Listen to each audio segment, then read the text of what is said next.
প্রিয় ভাইরা আমার, ভূমিকা ছাড়া সরাসরি কোরআন সম্পর্কে কয়েকটি কথা বললাম, সরাসরি আলোচনায় প্রবেশ করি।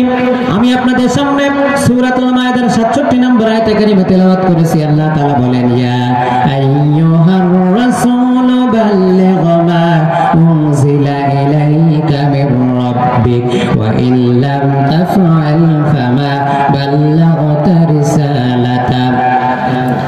আল্লাহ রাব্বুল আলামিন বলেন, ইয়া আইয়ুহার রাসূল, হে রাসূল, বাল্লিগ, তাবলীগ করুন। কি করুন? সবাই জবাব দেন।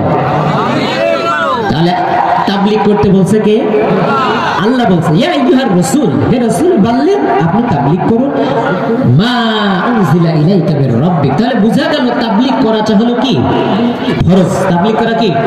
হুকুম কার? আমার বাম দিকের ভাইরা জবাব দিচ্ছেন না। হুকুম কার বলেন তো? আল্লাহ। তাহলে তাবলীগ করা ফরজ, কিন্তু কন্ডিশন দিয়েছেন এরপরে, মা উনজিলা ইলাইকা মির রাব্বিক, হে নবী, আপনার রবের উপরে যা নাজিল করা হয়েছে তার তাবলীগ করুন। তাহলে এবার আপনারা বলুন, আল্লাহর পক্ষ থেকে আল্লাহ রাসূলের উপরে কি নাজিল হয়েছে? আরো জোরে বলেন। তাহলে তাবলীগ করার কথা আল্লাহ বলছেন কি থেকে? কোরআনের তাবলীগ করা লাগবে। তাই কোরআনের তাবলীগ করা সুন্নাত, নফল না ফরজ? কোরআনের তাবলীগ করা ফরজ। আল্লাহ রাব্বুল আলামিন বলেন, মা উনজিলা ইলাইকা মির রাব্বিক ওয়া ইন লাম তাফআল ফামা বাল্লাগতা রিসালাতা। আর আপনি যদি এই কোরআনের তাবলীগ না করেন তাহলে রিসালাতের দায়িত্ব পালন করা হবে না। আল্লাহু ইয়াসিমুকা মিনান নাস। আর এই কোরআনের তাবলীগ করতে যে আপনার বিপদ মুসিবত হতে পারে, হত্যার হুমকি আসতে পারে, খুন গুমের কথা আসতে পারে। সুতরাং নবী হে, আল্লাহু ইয়াসিমুকা মিনান নাস, আমি আপনার জন্য যথেষ্ট। কোন মানুষ আপনাকে বাঁচাতে পারবে না, বাঁচানোর মালিক আমি আল্লাহ নিজেই। ইন্নাল্লাহা, নিশ্চয় আমি আল্লাহ, লা ইয়াহদিল কওমাল কাফিরিন, কোন কাফিরকে হেদায়েত দেই না। প্রিয় ভাইরা আমার, আসেন আমরা সরাসরি তাফসীরে চলে যাই। তাহলে আল্লাহ তাআলা কোরআনের তাবলীগ করতে বললেন। আজকে কি সমাজে কোরআনের তাবলীগ আছে নাকি? কোরআনের তাবলীগ না, এই যে কোরআনের তাফসীরুল কোরআনের মাহফিল, শুধুমাত্র এই মাহফিলগুলোতেই কোরআনের তাবলীগ হয়। কথা বলেন ঠিক কিনা? এই মাহফিলগুলোতে কোরআনের তাবলীগ হয়। আর এই কোরআনের আইন বাস্তবায়নের জন্য যারা আন্দোলন করে, সংগ্রাম করে, মুজাহাদা করে, তারাই শুধুমাত্র কেবলমাত্র কোরআনের তাবলীগ করছে। কথা বলেন ঠিক কিনা? এর বাইরে কেউ কোরআনের তাবলীগ করছে না, ঠিক কিনা? প্রিয় ভাইরা আমার, হযরত আব্দুল্লাহ ইবনে মাসউদ রাদিয়াল্লাহু তাআলা আনহু, বয়স তার 18 বছর, সবেমাত্র মুসলমান হয়েছে। আব্দুল্লাহ ইবনে মাসউদ রাদিয়াল্লাহু তাআলা আনহু, তিনি আল্লাহর রাসূলের কাছে গেলেন। সম্প্রতি রাসূলের উপরে সূরা রহমান নাজিল হলো। কি সূরা? সূরা রহমান নাজিল হলো। সূরাতুর রহমান কত সুন্দর সূরা আপনারা জানেন।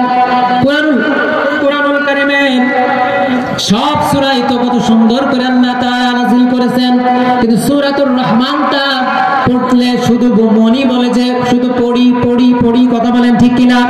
কত সুন্দর শব্দ চয়ন গুলো।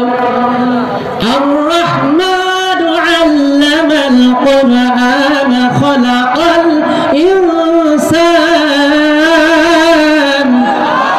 কত সুন্দর সূরাতুর রহমান নাজিল হলো। আব্দুল্লাহ ইবনে মাসউদ রাদিয়াল্লাহু তাআলা আনহু সূরা রহমান তিনি মুখস্থ করে নিলেন। মুখস্থ করার সাথে সাথে নতুন মুসলমান হয়েছে, তার আবেগ বেশি, ইমানে জজবা বেশি, মক্কার ভূখণ্ডে চলে গেছে, কোরআনুল কারীমের তেলাওয়াত শুরু করে দিয়েছে।